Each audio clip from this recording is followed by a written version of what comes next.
druga kao sledeća verzija.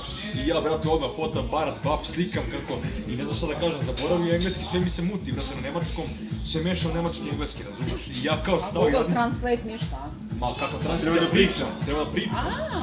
I ja pričam i sad ja ono fazonu taman krenem nešto kažem, zabagujem, razumeš, i ja kao snijam to kako se on instalira, znaš, ja kao bacim neki naslov kao new update, best ever, nešto peto neke gluposti, razumeš, i kao nakači i rekao, sad ovo rekao 100% naslov, ja sad ima da gleda ceo svijet, brate. I ja kao da vidim, ja upalim onaj klip, ja F5 piše jedan view, rekao, jebote, da li je moguće da je već neko, brate, pogledao. I ja opet F5 da proverim ono 2, brate, zove Mistiće, rekao Mistić, brate, brzo na moj video, brate. Kako se zove? Prvo mi je smaro, jesi vidio moj video? Ne, kao, jesi pogledao moj video? Ne, dobro, nebitno je to, brate, ali pazi, ja mu kažem, brate, ajde brzo dođi na moj video da vidiš, brate, koliko ljudi gleda, brate, svi živi gledaju moj video. On kao ne seri, kao da ajde vidi, brate, brate, moguće jedan F5, kad klikćem, da mi se poveća view, kaže, ne, brate, nema šanse, zove Milano. I ja si tripao da im provjeravao koliko ljudi gleda, ja stavno F5, on stalo se povećao, brate. Ovo stiska, kaže, evo, brate, 100 ljudi.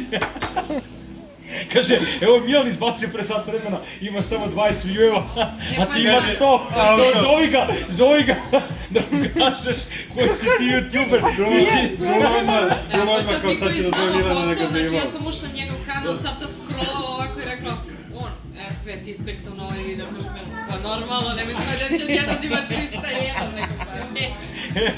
Još ja klikćem i on meni kao, evo kao, sad si prije, ja kao rekao imam 98, on meni kaže, nije brate, imaš 100, i on klikćem i ja. Dule kao, da li je moguće da sam uspio da zjevim YouTube? Da.